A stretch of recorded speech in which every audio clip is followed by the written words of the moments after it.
Hey, that's Angela Knight. He's been let out the corner again. Got Matthew Laza, former Labour Party advisor. He's back on the show. Matthew will be facing off against a second appearance from Benedict Spence. We'll also go back in the day with 100-year-old D-Day veteran William James Gladden. And for last orders, we're joined by Towie star James Argent. But first, let's go to the news.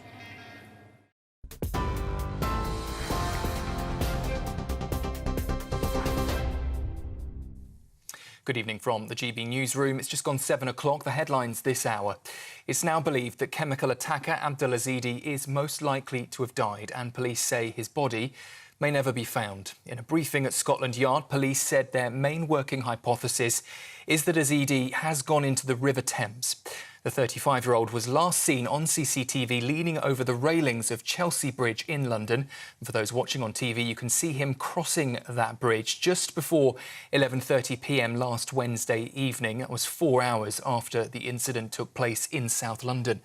We understand marine units will now be carrying out searches of the River Thames, but they say it could be very difficult to locate a body. Piers Morgan has accused today the Duke of Sussex of what he called ruthless intrusion into the private lives of the royal family. He spoke to reporters briefly earlier. Invading the privacy of the royal family is utterly reprehensible. And on that, I share Prince Harry's opinion. I just wish he'd stop doing it. Well, his comments come after Prince Harry's claim against Mirror Group newspapers was settled today for an interim payment of £400,000 in damages. The Duke's lawyers had previously singled out Piers Morgan, saying that he did know what was going on when phones were hacked for stories written about the royals. I love you, Prince Harry. The Israeli Prime Minister has announced a plan to evacuate civilians from the crowded southern Gazan city of Rafah and to defeat the last Hamas fighters there. It comes as international pressure on Israel is intensifying over its threat to launch a ground assault on that area. The US says it won't support any military action in Rafah without protection for civilians. And Joe Biden has today described Israel's response to the October the 7th attacks as now over the top. Back here in the UK, Rishi Sunak has said that President Putin's accusations that the West and NATO are the cause of the Ukraine war are clearly ridiculous. In a TV interview this week, the Russian president told Tucker Carlson that the invasion was necessary to prevent Ukraine from posing a threat. Putin also said he has no interest in expanding the war further or having any further dialogue with the US president unless, he says, certain demands are met.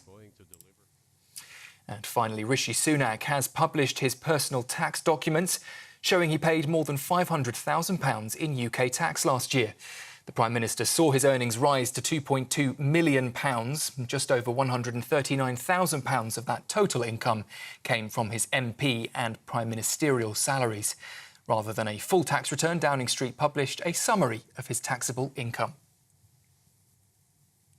For the latest stories, you can sign up to GB News Alerts by scanning the QR code on your screen if you're watching on TV, or if you're listening on radio, you can go to gbnews.com/alerts.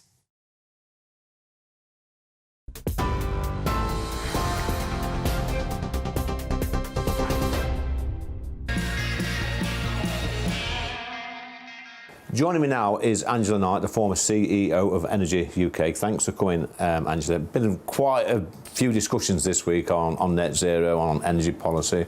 I've said supposedly some outrageous things in the week. I don't think they're outrageous, by the way. I think I'm saying what most people are thinking. But we're hearing now some noises about the boiler tax being scrapped. Would you agree with that? Well, I would agree with scrapping it. You see, to my mind, of course, we've never properly explained what our energy policy is. It just gets snatches, you know, we'll do this, we'll do that. And the perhaps fundamental, we don't have a plan and we've never decided who pays how much and for what. Now, the idea that you can get quite a significant percentage of our housing usefully to transfer to heat pumps is quite right. You can't do 100%, you can maybe do 30 or 40%. It's quite right. But what you don't do is try and penalise those who can't. Yeah. What you should do is incentivise those that can. And so taking the boiler tax, as we now called it, off the table and thinking about the incentive, I think is a much much better idea. Okay. So we look at our energy policy, as you said earlier. For me, I don't think we've had a really good energy policy in this country in the last 30, 40 years. You know, we're an island built on coal and gas and oil. We've got all these wonderful things. Yet sometimes we tend to import this stuff from other countries. And we spoke about Drax earlier, power station. Yes. Perfect example. Yes. We've made a number of missteps with our energy policy, and actually when we were part of the whole European energy arrangements, that made life worse. Yep. Because the assumption was that we would all import and export from each other for gas and electricity and so forth, which sounds fine in theory, but when you think, you know, you have this anticyclone that sits over Europe at this time of year, so everybody's cold at the same time, nobody's got any wind, nobody's got any sun. Well, government can't say, well, I'm terribly sorry, I'm switching off the lights in Dover in order to keep Calais on, can you? So the reality is that we all have to think through our own policy, and we now have to do that rather better. But energy is one big engineering issue, and unfortunately it's dealt with on an emotional bite-by-bite basis. So I'm all in favour of us sort of cleaning up how we produce our energy, of doing a sensible transition to far more renewables, absolutely fine. But you've got to do it over a sensible period of time. You've got to decide how it's paid for, and you've got to stop thinking about, you know, oh, well, we can always use battery storage. You might in 30 years' time. You can't now. You've got to build your backup. So you say it can be emotional, some of the decision-making is fracking, that's emotional. Yeah, absolutely, absolutely. Now, when anybody comes along and is against fracking, they always produce some horrendous story out of somewhere in the US. They've always done that. Fracking is all about a geological structure underground and whether you've got gas trapped in it, and if you have got gas trapped in it, can you get it out easily?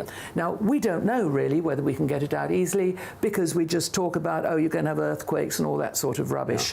What we should do about fracking is do one sensible, proper trial. All the scientists there, as I say, move the emotion to one side, just see, can we, with the geological structure we've got underneath this country, frack gas?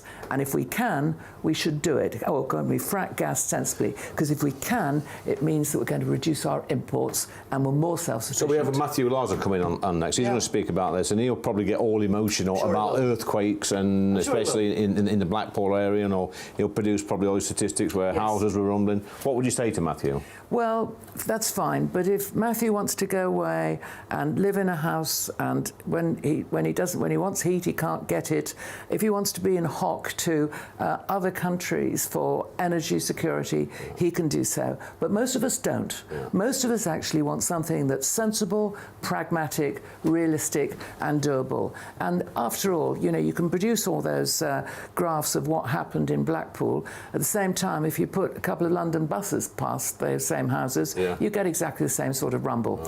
Now, I do accept that you need to be very careful in areas of natural beauty where you've got a lot of population around. And that's why I say, let's do one big, proper, scientifically controlled trial and get on with it now. So, in a nutshell, Angela, why are our energy bills, our gas and electric bills, so high? And they will continue to be high. And first of all, because it costs money. Even if we just do it the same way as we've always done in the past, the actual price of power stations, of getting whatever is your fuel to the power stations, of distributing around the country is quite significant. And we were in a false dawn when our prices were low. Right now, though, your price is going to continue to be high and may well get higher, because if we are going to pay for all this by the current means, which is putting it on each and every one of us bill, it being the whole of the green agenda being paid for on the electricity part of our energy bill, then you can be absolutely sure that your bill is going to stay high and will get higher. When it was started, which I believe it was Ed Miliband when he was previously Energy Secretary, he was the one who said put it on the bill, and it was a small amount at that time. Nobody will notice. Well, boy, do they notice now. And that's why you need to be honest with the public. You need to be clear with the public that it is not a cheap policy.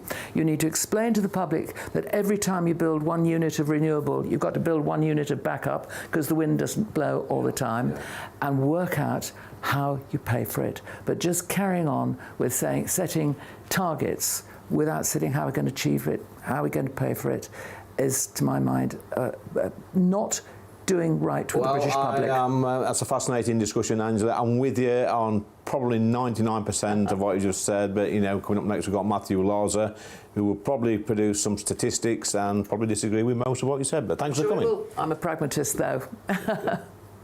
Well, that was a very interesting conversation with Angela, and I'm joined by Matthew Larser, former Labour Party advisor, who's going to chat to me now about this, about net zero. Matthew. Yeah. Now, we spoke there to Angela. She raised some very important issues, and I made a comment earlier this week about fracking. Should we frack our gas, yes or no? No. Why? So I was open-minded about fracking. I think we need to be sensible about our move to net zero. We need to realise that we're still going to use fossil fuels for some time to come. It's a question of where we get those fossil fuels. So the issue with fracking is that the experiment in Blackpool didn't work. It caused over 120 earth tremors at the site in Blackpool. It's not as easy to get it here as it is in the US, where they've done it.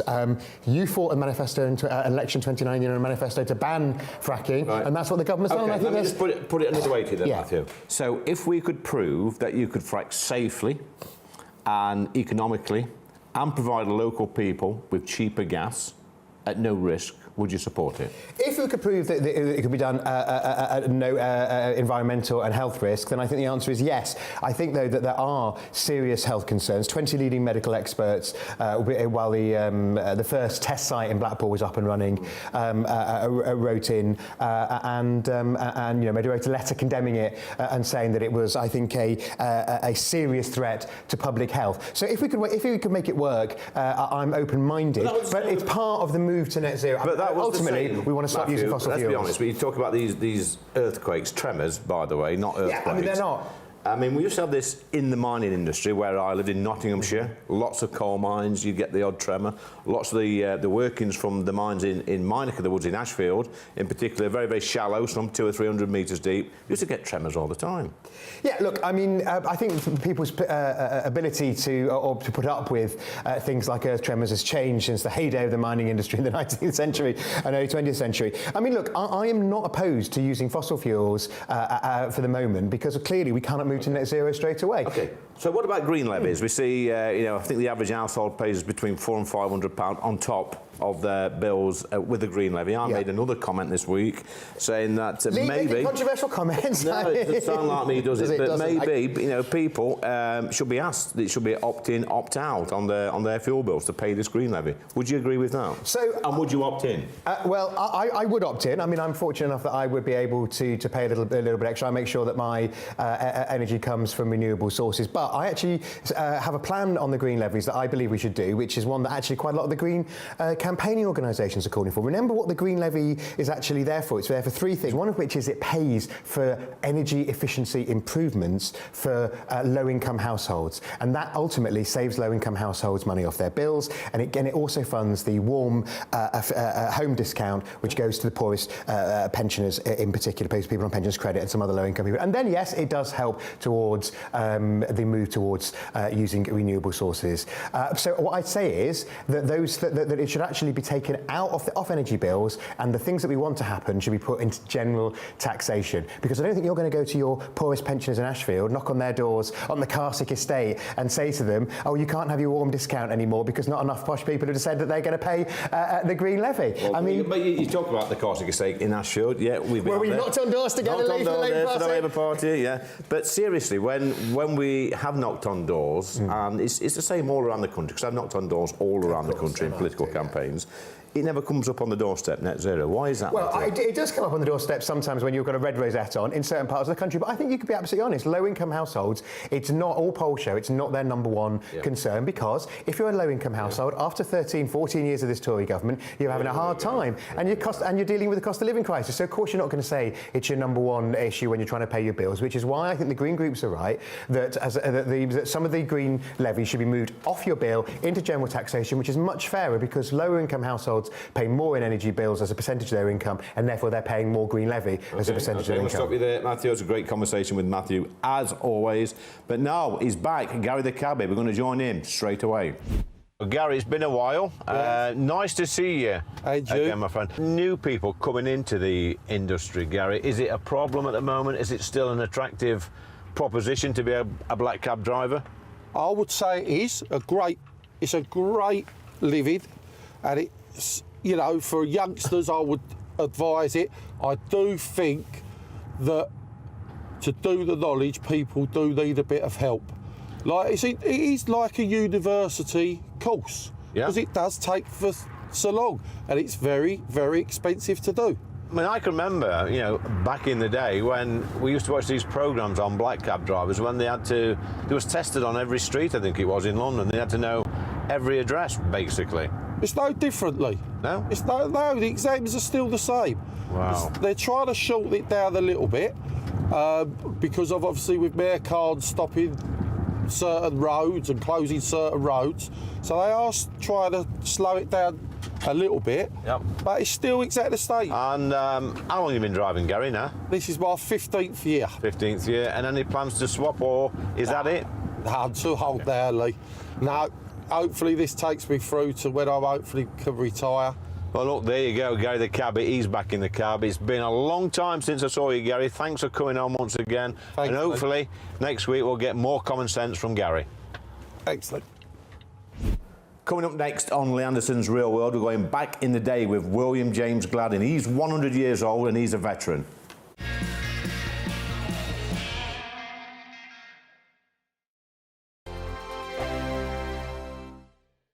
I'm Michelle Dewberry, and I'm not here to tell you what to think. I'd much rather hear what you have to say. So send in your opinions to gbviews@gbnews.com. Keep them clean, and you never know, I might read them out. With my panel here on Jubes & Co, we debate, we get stuck into the issues of the day on a show where all views are welcome, especially yours. GB News, the People's Channel, Britain's news channel. Patrick Christie's Tonight, weekdays from 9 p.m. Mike Freer joins me now. Mike, thank you very much for coming into the studio. Thank you for inviting me. Firstly, how are you? It's been a busy day, and it's been quite a traumatic experience. It's a real wrench to walk away from a job that you love, but also a constituency that you've become, you know, I live there, it's my home, and I regard many of my constituents as friends, and it is an amazing place, and to walk away from that is really quite, it's quite an emotional wrench to think this was a job I loved, but unfortunately I can't do it anymore. Can you talk me through the process? Because you mentioned about the alleged arson attack, etc., being the final straw, but this has been a really quite vile journey to get to this point. So what kind of threats have you had? What's that look like? Well, like every MP, I mean, you day in, day out, you get abusive emails, you get low-level stuff that, whether we should accept it, but we do, it's graffiti, you know, it's things like, you know, in the past I've had a mock Molotov cocktail left on the office door, meaning we had to evacuate the whole building. I've come out of my house and found a note on my car. Where I live is common knowledge, but what I drive is less so. And it's a few weeks after John Mann had the wheel nuts on his car tampered with. So that all kind of makes you get a bit, you know, what on earth's going on.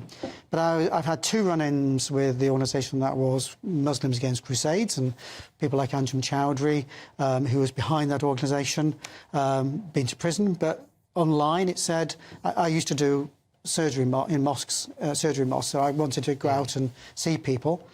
And online, it's a picture of me saying, you're not welcome in our mosque, let Stephen Timms be a pointed reminder. So it's not very subtle. Well, just for our viewers and listeners who might not remember that, Stephen Timms, of course, was stabbed by a woman who'd been radicalised. Thank heavens he survived. So it was a very unsubtle. Tired of the usual focus-tested, pre-prepared Westminster runaround? Well, so am I. So you want higher taxes? Is your department to blame for this? Are you rethinking this policy? Every Sunday at 9:30, I'll be sitting down with those in power to get the truth about the issues affecting you. Let's be honest, we've known about the cost pressures of this project for years, not months. That's the Camilla Tominey Show, a politics show with personality. On GB News, the People's Channel, Britain's news channel.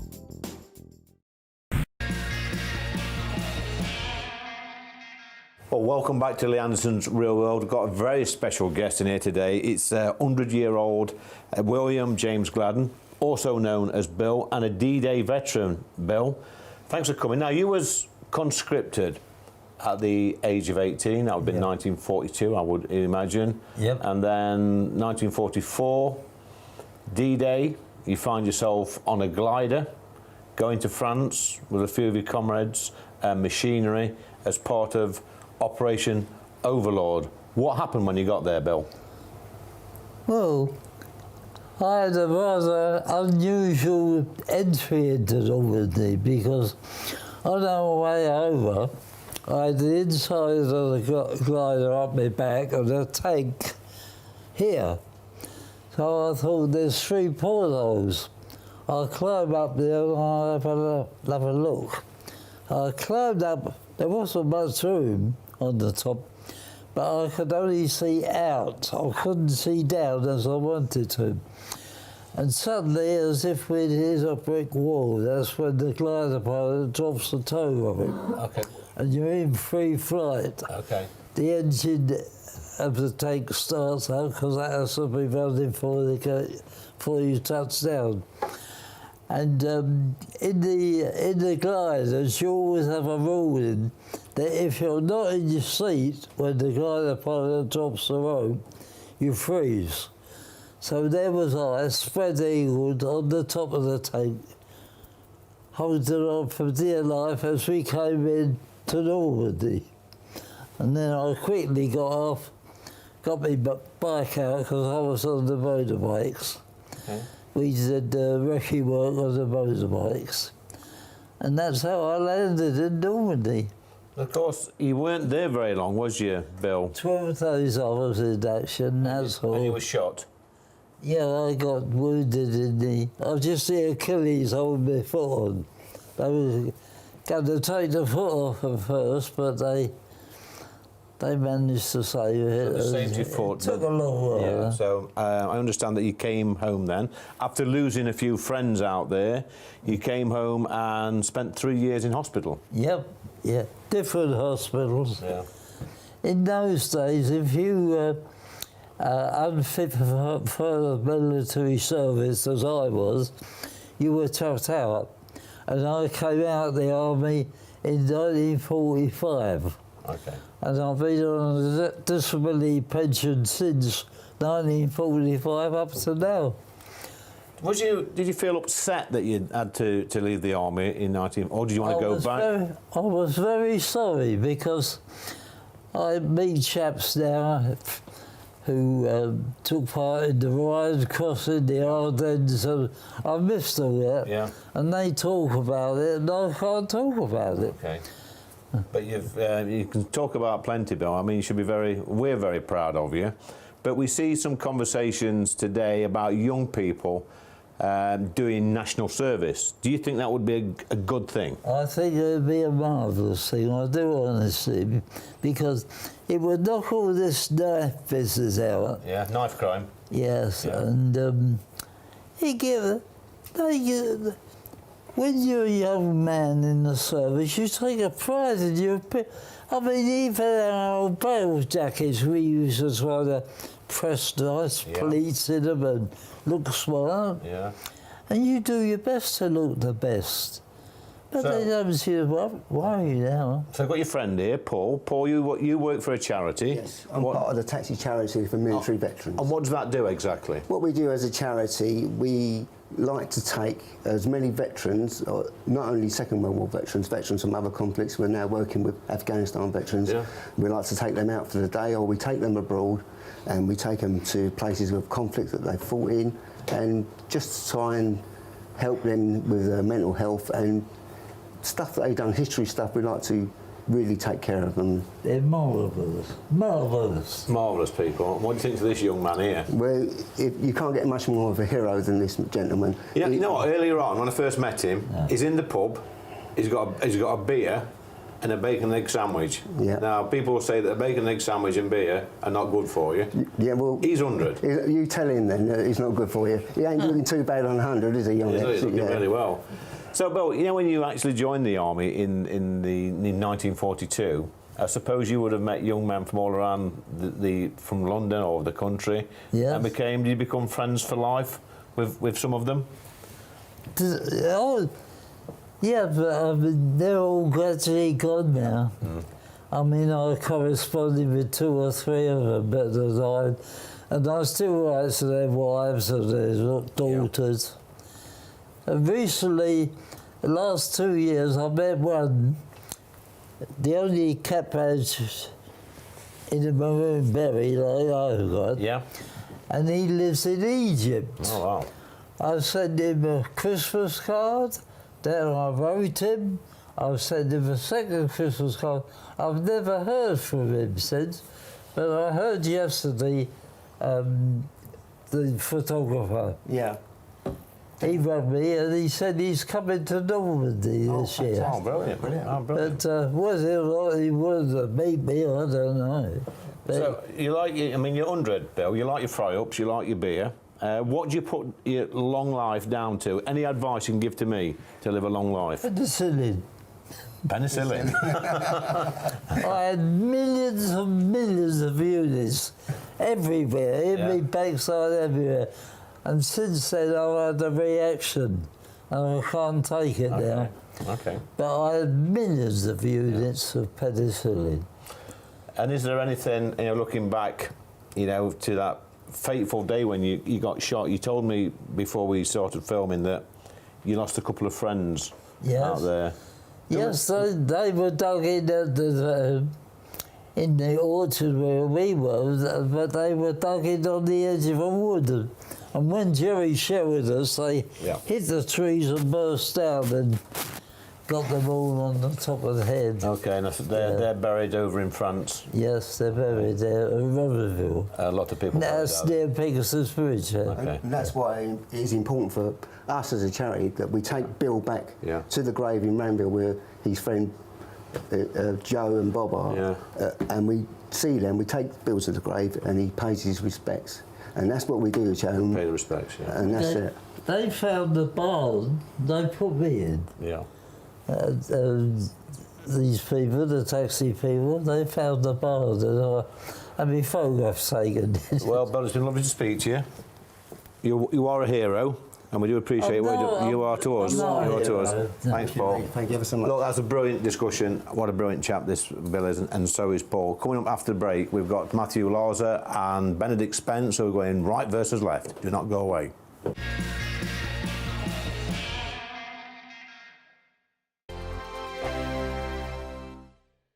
2024, a battleground year. The year the nation decides. As the parties gear up their campaigns for the next general election. Who will be left standing when the British people make one of the biggest decisions of their lives? Who will rise? And who will fall? Let's find out together. For every moment, the highs, the lows, the twists and turns. We'll be with you for every step of this journey. In 2024, GB News is Britain's election channel.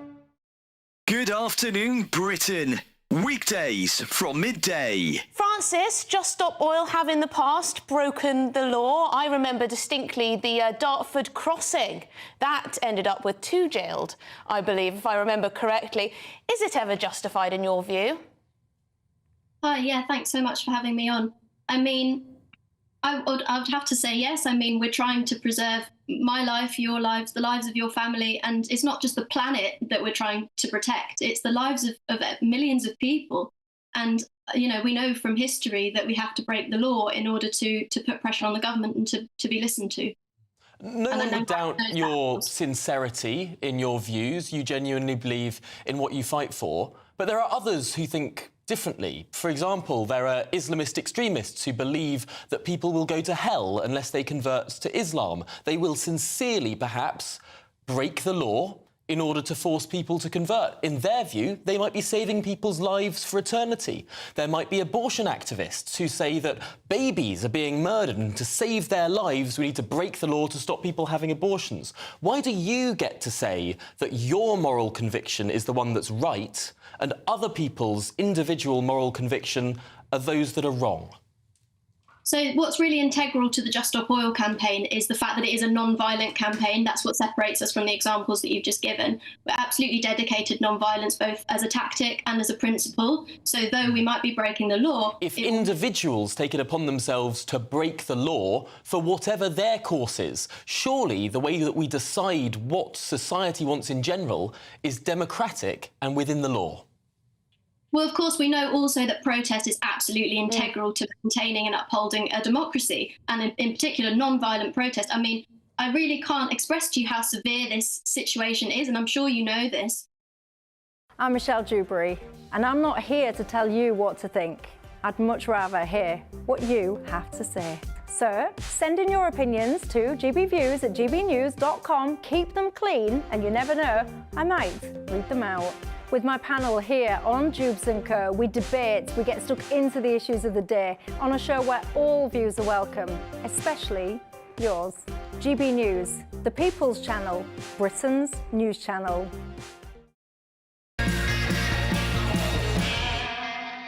Joining me now for Right versus Left is Matthew Laza. He's back at the table, not left in the corner this week. I've been upgraded. And we've got political commentator Benedict Spence, who's on for the second time, I think, Benedict. That's right. Thanks for joining us. This week I attended an event in central London where several MPs got up on the stage and talked about popular Conservative ideas, and we had a very special guest in the audience, Holly Valance, and she said this. Just going to watch this clip right now. Everyone starts off as a lefty and then wakes up at some point after you start either making money, working, trying to run a business, trying to buy a home, and then realise what crap ideas they all are, and then you go to the right. So, Matthew, interesting clip there. She says we all start off as lefties, then we sort of grow up and go to the right of politics. You're 48 now. You've not quite got there. You've not quite got there. There is chinks of light. I think sometimes you're more Tory than what I am. Don't get me cancelled, Lee. Is Ollie right? No, I mean, I think historically there has been a case that people move to the right as they get older. It's kind of a cliche of politics. But what's interesting about the current polling is that every age group, bar people, I think, over 70, now showing a majority support for the Labour Party. So it used to be that there was a huge age gap. Yes, younger people are still more likely to support Labour and parties on the left of centre, but it's not where it was. And, you know, one of the things Holly talks about there is when you buy a house that you're going to move to the right. Well, good luck with that, because home ownership is its lowest for half a century under this Tory government. And most people, not just people in their 20s, but people in their 30s and frankly into their 40s, think they're never going to be able to own a home as things stand. So I think it was a truism once, but sadly, well, not sadly, I'm rather pleased about it. It no longer is. But so I'm sad to prove Holly wrong. I mean, another clouded view there from Matthew. Obviously, he's not quite converted yet. I think he will do one day. Yeah. Do you think he will? When he gets old enough. When he gets old enough, he will.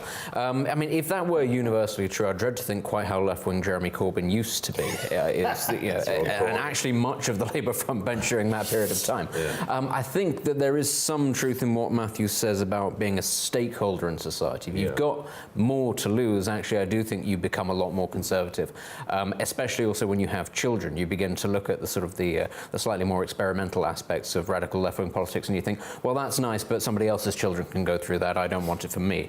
I do think, though, that there is something that's not being spoken about, and that's that it's no longer about age so much, it's actually about gender. There was an interesting polling done in the FT, I think, a couple of weeks ago, which showed a very clear divergence between men and women in Western societies. Men are becoming increasingly right-wing, and women especially are becoming very left-wing.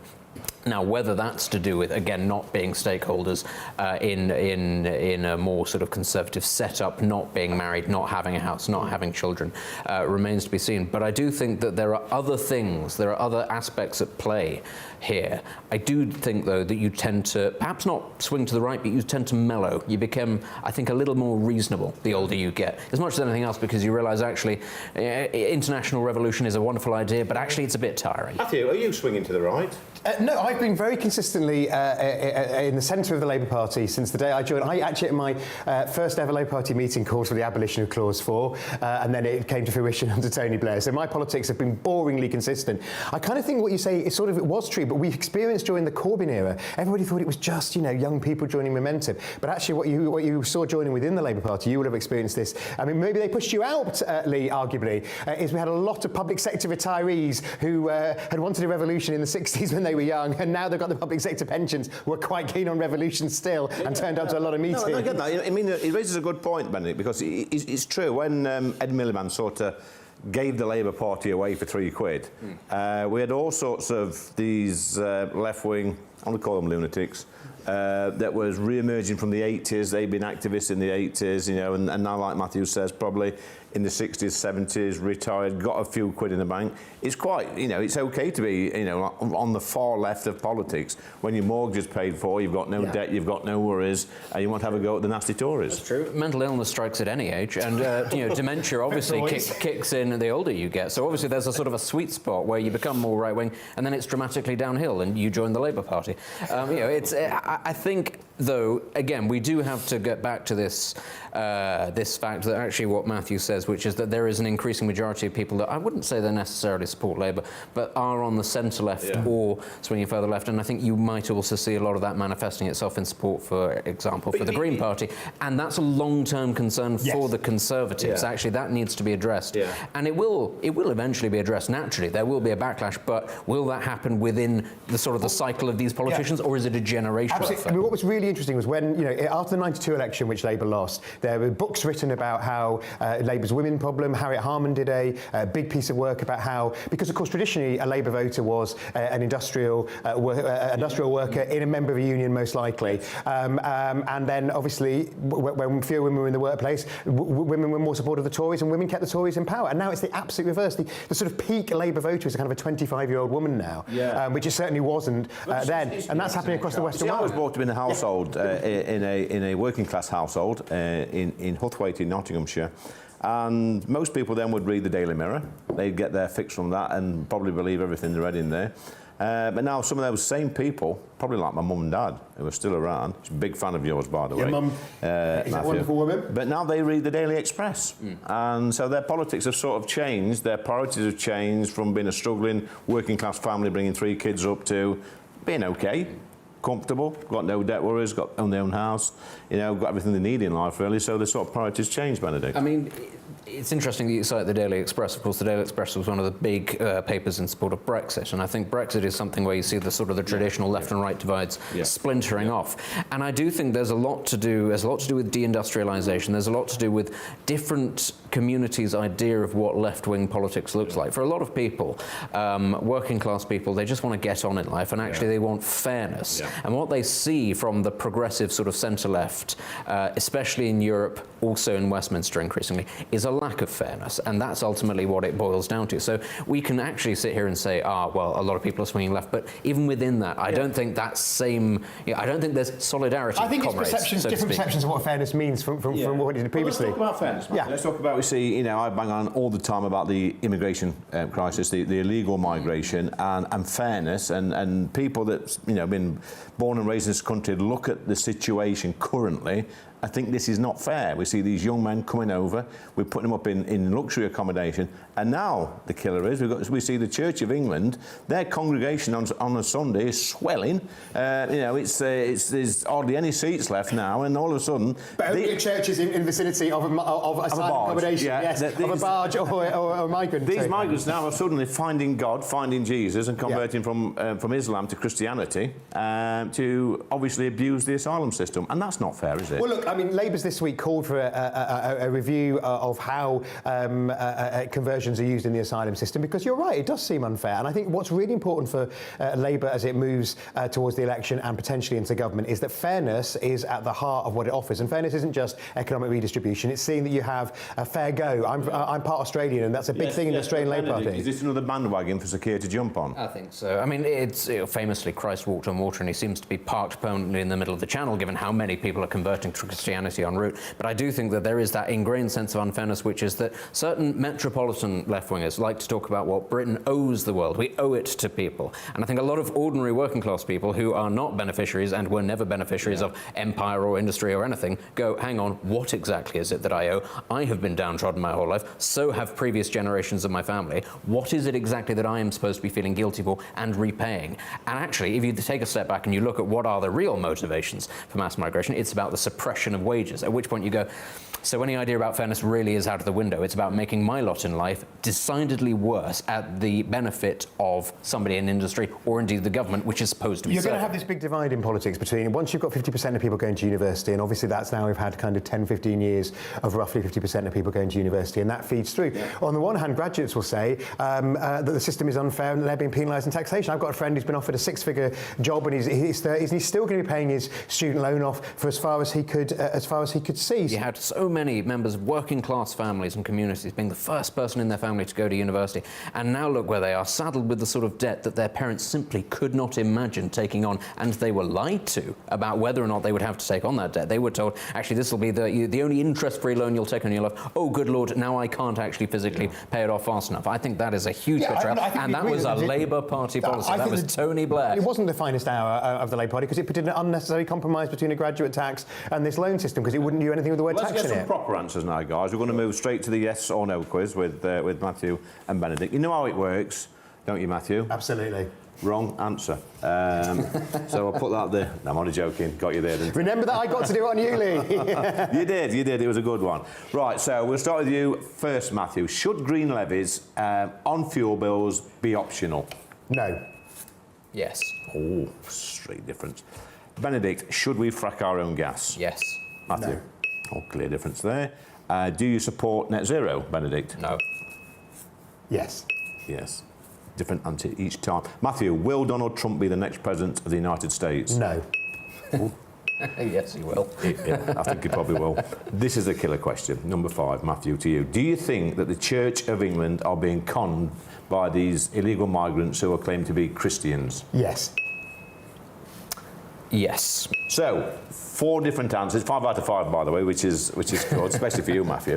Well, look, do you want to come back on one?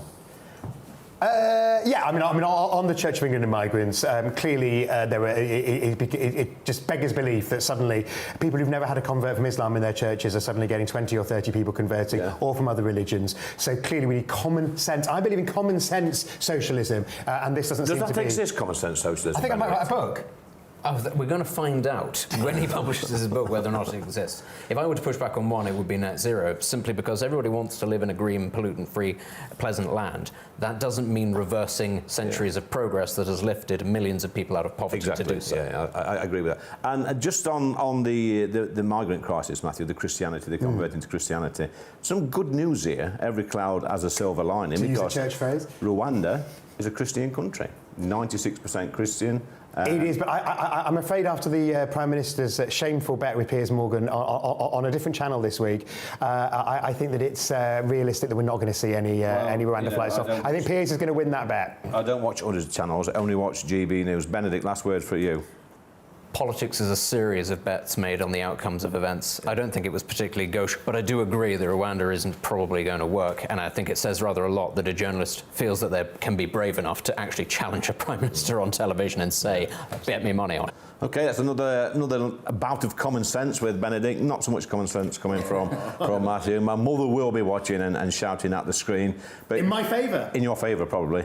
Keep off the whiskey, mother. But coming up next, we've got Last Orders with Towie star James Argent.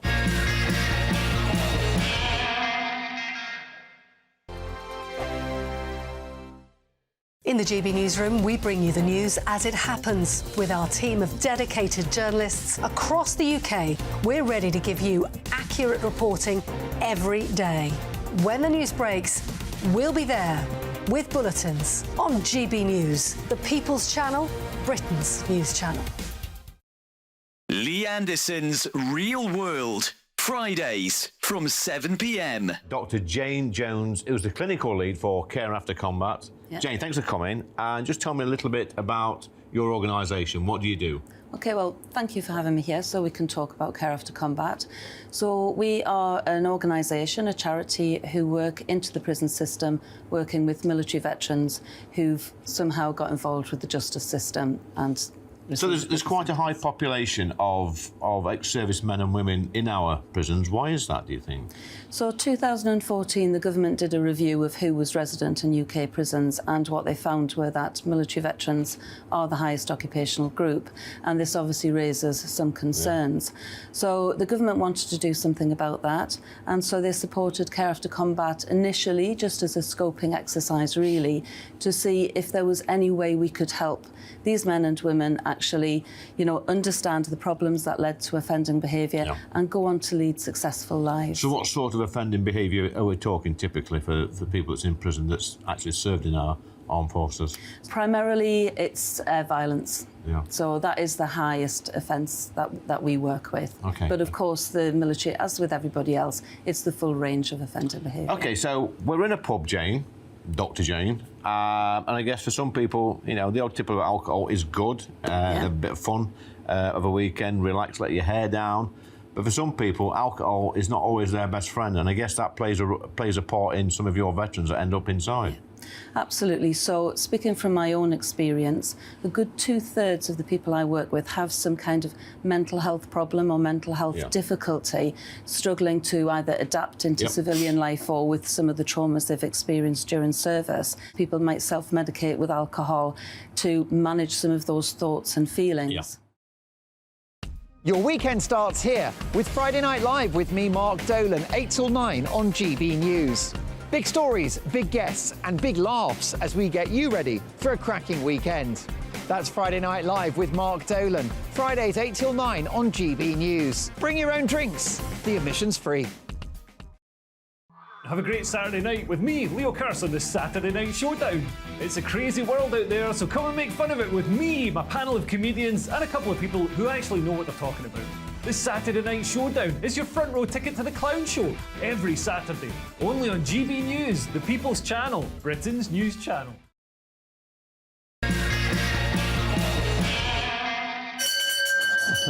That's Last Orders at the Bar, and I'm delighted to be joined by Towie star James Argent. Thanks for coming, young man. Thank you for having me. Now, we've had quite a few of these reality TV stars on this show. Yeah. Why do you go for it? Why do you go on these shows? Well, why do I come and have a chat with you today? No, not on this show. Why do you apply to go on a reality TV show? What actually inspires you to do that? I didn't actually apply, to be honest with you. It all kind of happened, I suppose, by luck and chance. I think my best friend Mark Wright, he was cast to go on The Only Way is Essex, and I was living in Spain, and I think they wanted to have Mark's best mate to go have a chat with, go shopping with, and then I ended up coming home from Spain, and the rest is history. Okay, and in hindsight, was that a wise decision, a life-changing decision? I believe so. I mean, I've had many ups and downs over the last however many years.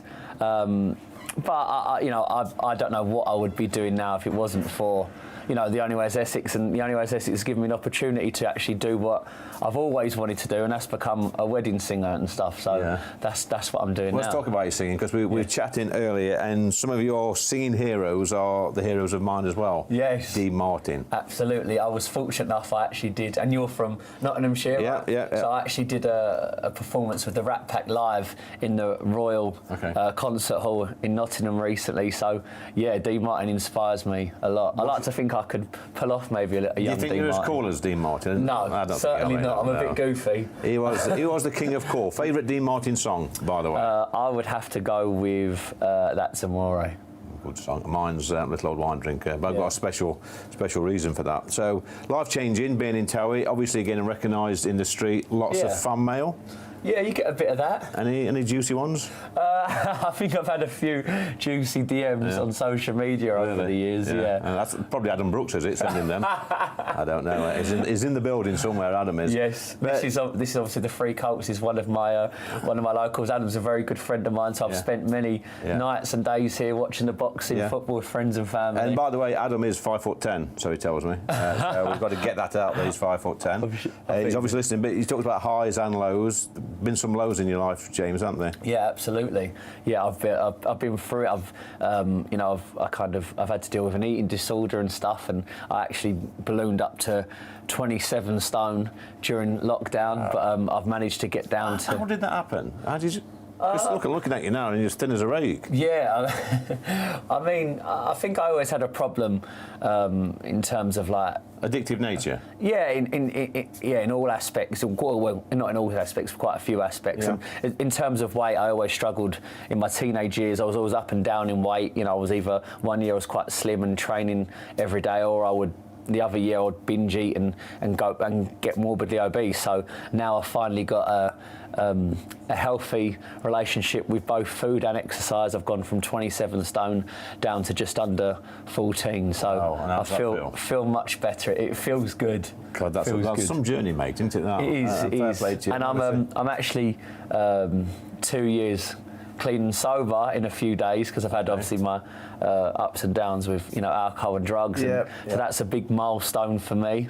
Okay, yeah. So alcohol, we've said it before on this show, can be your best friend, and it can also be your worst enemy. And I would say that drinking and losing weight are probably two of the hardest things to quit, and you've done both. Yeah. Well, and they kind of go hand in hand with each other. If I wasn't drinking and doing drugs, then I was binge eating to try and suppress certain feelings or cover up emotions and stuff. So no, to kind of conquer my demons, so to speak, I feel So there are people out there, James, watching this, and they're saying, well, it's all right for James because he's got a few bob, he's quite famous, he's got money in the bank, he can do it, it's because he's getting help and support. But what sort of help and support is out there for the normal people? No, there's a lot of help and support. I'll be honest with you, the help and support that's really got me into the position I'm in now has come for free. There's lots of meetings you can go to. You can go and get yourself a sponsor who can help you work through something called the 12 steps. Then there's lots of meetings, which don't cost a penny. There's meetings, whether it's alcohol, gambling, drugs. There's meetings for, you can go to a different meeting locally to you every night of the week. And one thing I would recommend, especially if rehab isn't feasible, is 90 meetings in 90 days. Because if you can get through the first 3 months, then you've got a good, strong chance of making it through. Wow, that's good. Look, we're behind the bar, and I'm sorry to bring you behind the bar, but we're here for a reason. We do On the Poll every week. We've got Angela Knight is coming back in. She's somewhere behind the bar. Where's Angela gone? She's coming in? Yes, she is. She's got to come in, Angela. She's got a gorgeous blazer on. Yeah, it's a nice colour. And I think what we're going to do, James, is whilst we're pulling the pint, you're going to sing That's Amore. Is that right? Is that right? I haven't done my vocal warm-ups, to be honest with you. You've got that one, darling, and I think... Which one's mine, this one? Yeah, that one there. Fantastic. And I've got this one. You've got 30 seconds to pull a perfect pint and slap it on the bar. Right. Once. Any tips here, James? No, I've never pulled a pint before. No. To be honest with you. Well, I think actually this is the third one I've poured, and it's. No, you're cheating there. You can't pour the froth away, Angela. I've only got froth. No. I haven't got anything. I've only got froth. Right, there's mine. Oh, hang on, I've pulled the wrong one. No, it doesn't I was matter. told to pull San Miguel. You've got to put that on the bar, Angela. Sorry, there's no cheating in this game. Okay, there you go. There you go. How about that? I don't think it's... 100% froth. I really need to give a win. That alone's enough to make you pack up drinking, isn't it? I think so. If you got served that at the bar. Hang on. I was supposed to pull the San Miguel. Yeah. It was put underneath the neck something. Well, there's my excuse. Well, anyway, you had one job. Shall I say that that's terrible? What's that? Would you agree with me that that's terrible? I reckon we're going to go... Give me one. Give me 1 out of 10. I'm going to give you 2 because of the blazer. Thank you very much. We've got a solid... There we go. I reckon a solid 9 there. Solid 9? I think that's a very good one, yeah. So, James, that's a wonderful story you've told us. You are an inspiration to lots of young people out there. And but for every James Argent, there's a lot of young people that don't make it, isn't there? So, what sort of advice would you give to anybody? So I just think that there is. I think you've got to. You have to want it for yourself. What about admitting it to your family? Is that difficult? Yeah, I think. Yeah, initially I was very. I was reluctant to admit anything because I was kind of like, no, if I want to stop, I can stop. I can take it or leave it, and I've got this under control. But I wasn't, and I had to learn the hard way. And I think that unfortunately, no matter whether it's for your wife, your children, whether it's for your girlfriend or your career or putting your mum through hell, it doesn't. You have to want to do it for yourself. So when you maybe hit something like called rock bottom, and you realise that you want to do it for yourself, only then you can really, because you can't do it for anyone. Well, let's talk about hitting rock bottom, James. I think it's gone from bad to worse. Trying to go from 2 to 3 points. It's shocking, but listen, Angela, brilliant, thank you. Well, I know what job I'm never going to be given. Fully James, thanks for coming. Thank you, pleasure. James, it's been fantastic. Nice to meet you. That's on the pool. Well, thanks once again for watching Lee Anderson's Real World. It's been another cracking show, some cracking guests, but coming up next, we've got Mark Dolan, Friday Night Live. Mark, what's happening? Thanks, Lee. Coming up on Friday Night Live with me, Mark. Keir Starmer entitled to change his mind as he readies for power. Is Labour's £28 billion green revolution U-turn the end of net zero? Also, should Rishi Sunak put Boris Johnson in his cabinet to save his political fortunes? And Tucker Carlson interviews Vladimir Putin. We'll speak to Tucker's close friend. Lots to get through. See you in 2. That warm feeling inside. From Boxed Boilers, sponsors of weather on GB News. Evening, I'm Alex Deakin and this is your latest weather update from the Met Office for GB News. A mixed picture this weekend. Most of us will see some sunshine, but there will also be some showers and there's still some snow falling over northern Scotland. Low pressure continues to dominate our weather. It's slowly pushing milder air further north, but still cold enough across northern Scotland for some sleet and snow. There's a Met Office warning in place here. Not huge amounts at low levels, but certainly some of the higher routes fairly nasty for travelling on overnight with gusty winds, an extra hazard, meaning that snow is blowing around. Rain for southern Scotland, Northern Ireland, turning drier for much of England and Wales. Could turn a bit misty, not turning too cold. Saturday then looks like dry and bright for a good chunk of England and Wales. There'll be some sunshine here. It should brighten up through southern Scotland and across Northern Ireland too. The far north of Scotland, they're always staying wet, although the snow becoming increasingly confined to the tops of the mountains. Then showers coming in during the afternoon across Wales and southwest England. Temperatures on the high side for the time of year in the south, double digits, maybe 13 with a bit of sunshine, and slowly turning milder across Scotland as well. Sunday promises a lot of cloud, even some fog early on that could be slow to clear. There'll be a sprinkling of showers over central and southern England and northwest England and western Scotland too, but some sunny spells also likely. Temperatures close to average for the time of year, 6s and 7s across the north, 10 or 11 further south. Goodbye. Looks like things are heating up. Boxed Boilers, sponsors of weather on GB News.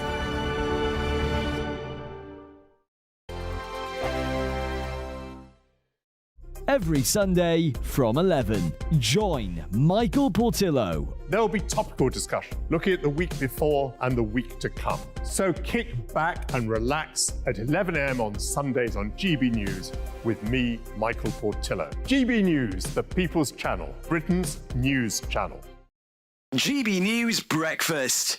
Every day from 6 a.m. I'm interested in your Royal Protocol story there about how the Queen would not be expected to visit the King more than once at the hospital or whatever.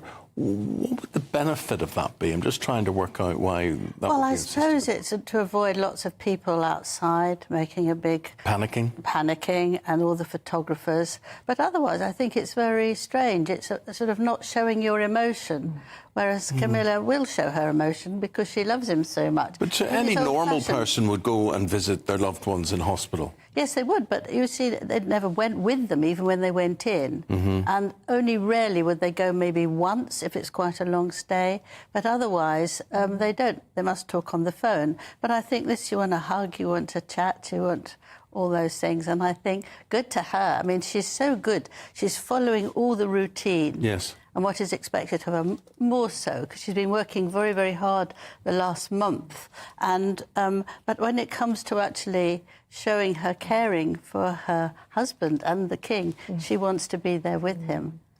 And I believe he's probably expected to be continuing with his red boxes whilst he's in there, still working, but from his sick bed. No, I don't think he can take the red boxes into hospital. I think they will be ready for him when he comes out. Okay, so he complete can rest from work. And he might have some paperwork, but I think those are so confidential that they can't be taken in. I mean, if he falls asleep and they're there, you know, you don't want to risk it. I'm sure he's got protection all the time, but I think it's not done. That's not done. Well, he changed the location for the procedure, didn't he, so that the taxpayer didn't have to pay for 2 sets of security at 2 different hospitals. Yes. Your weekend starts here with Friday Night Live with me, Mark Dolan, 8 till 9 on GB News. Big stories, big guests and big laughs as we get you ready for a cracking weekend. That's Friday Night Live with Mark Dolan. Fridays 8 till 9 on GB News. Bring your own drinks. The admission's free. Good afternoon, Britain. Good afternoon, Britain. Join us, Tom and Emily, To find out what's happening in the heart of Westminster. and why it matters to you. Weekdays from midday, we bring you the most compelling stories from across the United Kingdom. And from your doorstep to our inbox. That's right, we want to hear from you. GB News, Britain's news channel.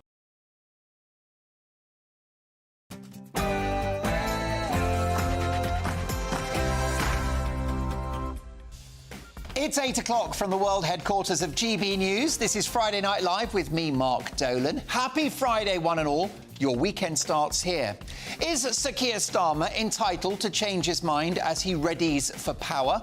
Is Labour's £28 billion green revolution U-turn bad news for net zero? Also, should Rishi Sunak put Boris Johnson in his cabinet to save his political fortunes? Jerry Hayes has just spat out his tea.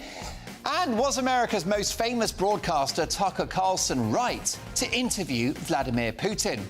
And in royal matters, should King Charles have a year off and put William in charge?